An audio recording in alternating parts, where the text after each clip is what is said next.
అందరికీ నమస్తే. ఇప్పుడు ఇక్కడ మనం చూస్తున్న వార్త వచ్చేసి ఇన్సూరెన్స్ కంపెనీ డబ్బులు ఎగ్గొడితే ఒక మహిళ తన భర్త చనిపోయిన తర్వాత ఇన్సూరెన్స్ కట్టిండనమాట. కట్టిన డబ్బుల కోసం ఆమె అప్లై చేస్తే ఇన్సూరెన్స్ కంపెనీ వాళ్ళు నేను ఇయ్యం పో అని చెప్పారనమాట. చెప్పినప్పుడు ఏం చేసింది, ఆ మహిళ బాధపడుతూ ఇంట్లో కూర్చోకుండా ఒక లాయర్ని పట్టుకొని కోర్టులో కేసేసింది. కోర్టులో కేసేసిన తర్వాత తీర్పు ఆమెకు అనుకూలంగా వచ్చింది. మొత్తం 50 లక్షల రూపాయలు అనమాట. సో హెచ్డిఎఫ్సి అనే ప్రైవేట్ బ్యాంకులో ఇన్సూరెన్స్ కట్టినమాట. అతని భర్త ఎవరంటే ఒక డాక్టర్ అనమాట. ఆయన నైట్ పూట డ్యూటీ చేస్తుంటూ ఆయనకు గుండెపోటు వచ్చి చనిపోయాడు అనమాట. చనిపోయిన తర్వాత ఈమె ఇన్సూరెన్స్ డబ్బులకు నామినీ భార్య కాబట్టి అప్లై చేసింది అనమాట. అప్లై చేసిన తర్వాత వాళ్ళు ఏమన్నారంటే, నీ భర్తకు ఆల్రెడీ వేరే ఇన్సూరెన్స్లు ఉన్నాయి, వేరే కంపెనీలలో ఇన్సూరెన్స్ కట్టిండు, సో మేము అందుకు ఇవ్వమని చెప్పారు అనమాట. అయితే ఎవరిది తప్పు అంటే ఈ బ్యాంక్ వాళ్ళది తప్పు అనమాట, హెచ్డిఎఫ్సి బ్యాంక్ వాళ్ళది. ఎందుకంటే ప్రైవేట్లో నువ్వు ఎన్ని ఇన్సూరెన్స్లు అయినా కట్టుకోవచ్చు. నీకు మరి వాళ్ళు కట్టుకున్నప్పుడు నువ్వు ముందు అడగాలి, నువ్వు వేరే ఇన్సూరెన్స్ ఉందా లేదా, లేకపోతే మేము ఇస్తామని కండిషన్ చెప్పాలి. కానీ కట్టుకున్నప్పుడు ఆధార వారా కట్టుకుంటారు, తర్వాత పైసలు ఇవ్వాల్సి వచ్చినప్పుడు ఇట్లాంటి లింకులు పెట్టి ఎగ్గొడతారనమాట. సో ఆ డీటెయిల్స్ మనం పూర్తిగా చూద్దాం అన్నమాట. సో ఖచ్చితంగా ఇన్సూరెన్స్ కంపెనీ వాళ్ళు డబ్బులు కట్టించుకున్నారంటే మీరు టైంలోపు రెన్యువల్ చేస్తే కానీ ఖచ్చితంగా కంపెనీ వాడు అమౌంట్ ఏమైనా అనుకోని పరిస్థితుల్లో ఏమైనా ప్రమాదం జరిగితే ఆ నామినీకి డబ్బులు ఇవ్వాల్సిందే, ఎట్టి పరిస్థితుల్లో వదిలిపెట్టే సమస్య ఉండదు. కాకపోతే చాలామందికి తెలియకపోవడం వల్ల, దీని మీద అవగాహన లేకపోవడం వల్ల కంపెనీ వాళ్ళు చెప్పిందే పట్టుకొని వాళ్ళ మాటలు విని సో లైట్ తీసుకుంటారనమాట, మధ్యలో వదిలేశారనమాట. ఈమె ఏం చేసింది, ఆమె చదువుకున్న ఆల్రెడీ, ఆమె కూడా డాక్టర్ అనమాట. సో డాక్టర్ అయినందుకు మంచి లాయర్ని పట్టుకొని కోర్టులో కేసేసింది. ఈవెన్ చదువు రాన్నోళ్ళైనా హైదరాబాద్లో మనకు ఐఆర్డీ ఆఫీస్ అని ఉంటుంది ఇన్సూరెన్స్ కంపెనీకి. ఈ ఇన్సూరెన్స్ కంపెనీ ఏ కంపెనీలో కట్టినా సరే జనరల్గా ఎల్ఐసిలో తీసుకోవడము గవర్నమెంట్ ఆర్గనైజేషన్ కాబట్టి ఎల్ఐసిలో తీసుకోవడం ఉత్తమం. ప్రైవేట్లో కట్టారంటే వీళ్ళు ఇటువంటి కొన్ని కండిషన్లు పెట్టి ఎగ్గొట్టడానికి ప్రయత్నిస్తుంటారు అనమాట. సో ఇక్కడ చదివి వినిపిస్తున్నాను మీకు. HDFC life rejects 50 lakhs insurance claim over 2 existing policies. Widow wins after court finds the proposal form never asked about insurance. Full pay out order. అయితే ఏం చేసింది, మీ కోర్టులో కేసేసింది కదా, ఇన్సూరెన్స్ కంపెనీ వాళ్ళని కోర్టు ఏమడిగిందంటే, అరే భయ ఆయన ఫిల్ చేసి ఉంటారు కదా మీ దగ్గర ఫామ్స్, ఆ ఫామ్స్ తీసుకొచ్చి మాకు చూపించండి అని చెప్పారు అనమాట. చూపించినప్పుడు వాళ్ళు చెక్ చేసారనమాట. చెక్ చేసి ఎక్కడ కూడా నీ వేరే కంపెనీలో నీకు ఇన్సూరెన్స్ ఉందా లేదా చెప్పాలని వాళ్ళు ఎక్కడ అడగలేదన్నమాట. సో అడగనందుకు మీదే తప్పు కదా, మరి ఎట్లా కట్టించుకున్న డబ్బులు అని చెప్పేసి కోర్టు ఆర్డర్ ఇచ్చిందన్నమాట. మొత్తం 50 లక్షల రూపాయలు ఇచ్చేసేయాలి, మీకు క్లెయిమ్ అమౌంట్ ఇచ్చేసేయాలి, మిగతా ఎక్స్ట్రా అమౌంట్ కూడా చెప్పిందనమాట.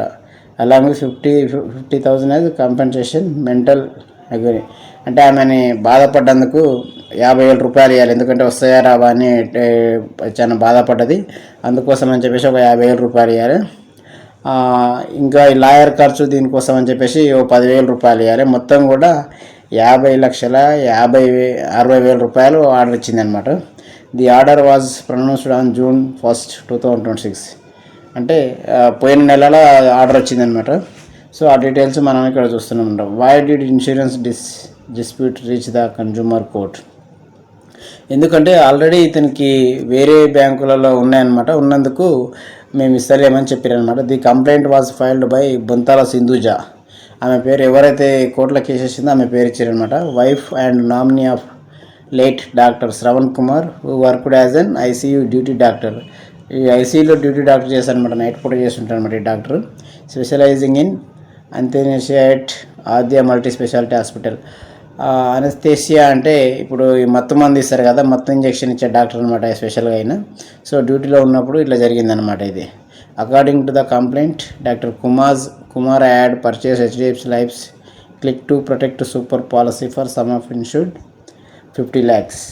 సో ఆన్లైన్లో వాళ్ళు హెచ్డిఎఫ్సి క్లిక్ టు ప్రొటెక్ట్ అని ఉందన్నమాట. ఇది అందరు తీసుకోలేరండి, ఎందుకంటే డాక్టర్ ఆల్రెడీ జాబ్ వస్తుంది, శాలరీ ఉంటుంది కాబట్టి వాళ్ళకు మాత్రమే ఎలిజిబుల్ ఉంటుంది కాబట్టి ఇది టర్మ్ ఇన్సూరెన్స్ అని అంటారు అనమాట దీన్ని.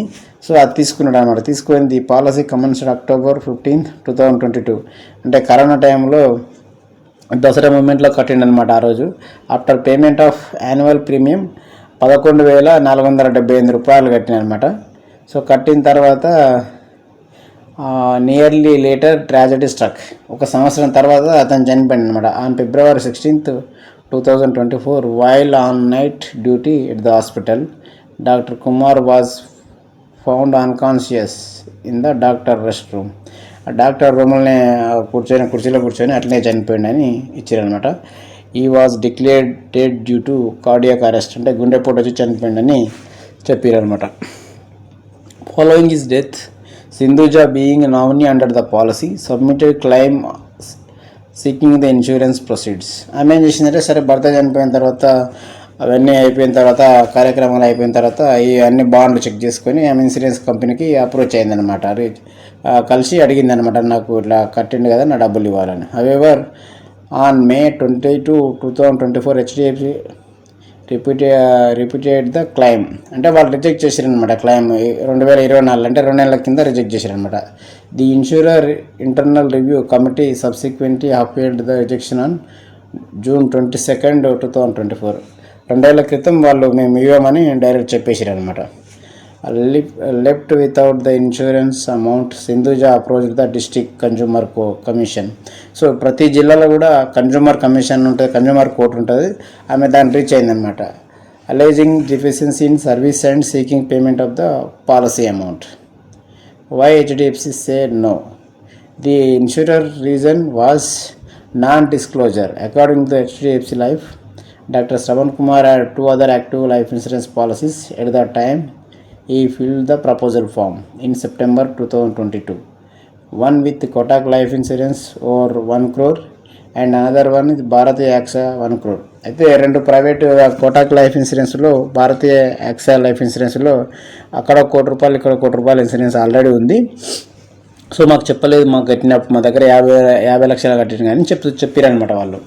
The insurer argued was mentioned in the HDFC life proposal form. అరే మీరు ఫామ్లో చెప్పలేదు కదా, మరి మమ్మల్ని అంటారు ఏందని చెప్పేసి ఆమె అప్పుడే అడిగిందనమాట గట్టిగానే. సో అడిగిన వాళ్ళు రిజెక్ట్ చేశారనమాట. The HDFC life position was that had the policies been disclosed, it may not have issued the policy at all. చెప్తారనమాట, మీకు ఆల్రెడీ వేరే పాలసీలు ఉన్నాయంటే మేము ఇచ్చేవాళ్ళం కాదు, పాలసీ మాకు చెప్పలేదని వీళ్ళు కారణం చెప్పారనమాట. The insurer said this amounted to breach of the principle of utmost good faith which underpins all insurance contracts and used to justify the repudiation. Sindhuja challenged the decision internally. So అట్లా మీరు ఎట్లా కొడతారో నేను చూస్తాలే అని చెప్పి ఆమెకు ఛాలెంజ్ చేసిందనమాట. The review committee upheld the rejection on June 2024. So then approach the district consumer court. ఇట్లా మనం ఏది కొన్నా కానీ ఎక్కడ మోసం జరిగినా ప్రతి జిల్లాలో కూడా కోర్టు ఉంటుంది అన్నమాట, డిస్ట్రిక్ట్ కన్జ్యూమర్ కోర్ట్ ఉంటుంది, అక్కడ రీచ్ అవ్వచ్చు. అక్కడ కూడా పంచాయతీ దేయకుంటే హైదరాబాద్ హెడ్ ఆఫీస్లో IRDA అని ఉంటుంది అనమాట, అది ఇన్సూరెన్స్ కంపెనీలు అన్నిటికీ బాస్ అనమాట. సో కాకపోతే ఏంటంటే ఇన్సూరెన్స్ కట్టిన వాళ్ళు ఎవరైనా సరే వాళ్ళ కోసం కాకుండా వాళ్ళ పిల్లల భవిష్యత్తు కోసం కడితే ఖచ్చితంగా ఇది పనికి వస్తుంది. ఆ టైం కూడా పాలసీ రెన్యువల్ అమౌంట్ కూడా వాళ్ళు ఇచ్చిన గడువు లోపలనే కట్టాలి. కంపల్సరీగా 1 month గ్రేస్ పీరియడ్ ఉంటుంది. గ్రేస్ పీరియడ్ అంటే ఫర్ ఎగ్జాంపుల్ January 1 కట్టే ఉందంటే నెక్స్ట్ January 31 లోపు కట్టవచ్చు అనమాట. ఫస్ట్ నుంచి నెక్స్ట్ February 31 లోపు కట్టవచ్చు అనమాట. ఈ January 1 నుంచి నెక్స్ట్ మంత్ 1 లోపల 31 వరకు కట్టవచ్చు అనమాట. అట్లా ఉంటుంది అనమాట grace period. So then approach the district court. ఆమె కర్నూలులో 2025లో ఒక 6 నెలల తర్వాత వాళ్ళు రిజెక్ట్ చేసినాక, రిజెక్ట్ June 24లో చేస్తే ఆమె January 2025లో 2025 జనవరిలో రీచ్ అయిందనమాట. కర్నూలు డిస్ట్రిక్ట్ వీళ్ళది. సో కర్నూలులో రీచ్ అయిందనమాట. So what did the widow argue before the commission. Sindhuja ఆమె ఏం చెప్పిందంట, కమిషన్ ముందు ఏం చెప్పిందంటే, Sindhuja argued that the rejection had no connection whatsoever with the actual cause of the death. So Sindhuja argued that the, అయితే వాళ్ళు చెప్పేదానికి నా భర్త చనిపోయిన దానికి సంబంధమే లేదు అని ఆమె చెప్పిందనమాట కారణం. She maintain that her husband died a cardiac arrest while on duty and the insurer had not shown how the alleged non disclosure of the insurance policies had any bearing. అయితే ఆమె చెప్పారనమాట, మాకు చెప్పను కూడా చెప్పలేదు, వాళ్ళు అడగలేదు మమ్మల్ని వేరే ఇన్సూరెన్స్లు ఉన్నాయా లేదా అని చెప్పేసి ఆమె కమిషన్ ముందర ఆమె బాధ ఆమె చెప్పుకున్నదనమాట. What the commission found. Commission ఏం చేసిందంటే, కమిషన్ వాళ్ళు ఏం చేశారు, the commission examine the proposal form closely. అయితే వాళ్ళు చెప్పారనమాట ఇన్సూరెన్స్ కంపెనీకి చెప్పి, అరే భయ్ మీ దగ్గర అతను ఫిల్ చేసిండు కదా పాలసీ తీసుకున్నప్పుడు, ఆ ఫామ్స్ తీసుకురండి అని అడిగిందనమాట. తీసుకొచ్చిన తర్వాత ఆ ఫామ్లో ఎక్కడ కూడా వీళ్ళు మీరు పాత ఇన్సూరెన్స్ ఉన్నాయి ఇన్ని ఉన్నాయని రాయాలని మీరు అడగనప్పుడు మరి ఎట్లా రాస్తాడని చెప్పి గట్టిగా క్వశ్చన్ వేసారు అనమాట. వేసి వాళ్ళు మొత్తం మీద అయితే ఆర్డర్ ఇచ్చేసారు. 50,60,000 రూపాయలు మొత్తం కట్టాలని చెప్పి కమిషన్ ఆర్డర్ ఇచ్చింది. సో ఇది ఇంగ్లీష్ పేపర్లో వచ్చిందనమాట వార్త. సో ఎందుకంటే ఇన్సూరెన్స్ కడితే ఎప్పటికున్న డబ్బులు వస్తాయి. కానీ ఇవి ప్రైవేట్ బ్యాంకులు, ఇది హెచ్డిఎఫ్సి అంటే ప్రైవేట్ బ్యాంక్ కదా, వీళ్ళు ఎగ్గొట్టాలని చూసారు. ఆమె చదువుకున్నది కాబట్టి కోర్టులో కేసేసి గెలిచింది. కానీ నార్మల్ ప్రజలు అయితే ఇంకా రావంట పట్టని చెప్పి సైలెంట్గా పోకుంటారు అనమాట. సో ఎట్టి పరిస్థితుల్లో మీరు ఎల్ఐసి టైంలోపు కట్టారంటే మాత్రం మీ డబ్బులు మీకు గ్యారెంటీ వస్తాయి. కాబట్టి ఖచ్చితంగా మీరు చేసిన దానికి ఫలితం పొందడం మీ హక్కు. కాబట్టి ఎవరైనా సరే ఎల్ఐసి ఇన్సూరెన్స్ కట్టిరంటే వాళ్ళే మన ఎక్స్ట్రాల్ చేసి ఇట్లాంటి కొర్రీలు పెడితే మాత్రం కోర్టును ఆశ్రయించవచ్చు అనమాట. సో ఇది పబ్లిక్ ఇన్ఫర్మేషన్ కోసం చెప్పడం జరుగుతుంది. ఇన్సూరెన్స్ అనేది వాళ్ళ కోసం కాకుండా వాళ్ళ ఇంకా ఉన్న వారి ఫ్యామిలీ భవిష్యత్తు కోసం కడితే మాత్రం చాలా యూజ్ఫుల్గా ఉంటుంది. ఎప్పటికైనా ఇన్సూరెన్స్ అయితే నష్టం అయితే ఏముండదు. కానీ కాకపోతే కొంచెం ఇటువంటివి జరిగినప్పుడు, ఇటువంటి కొర్రీలు పెట్టినప్పుడు కొంచెం అయిన పట్టుకొని చేయించుకోవడం ఉత్తమం అనమాట.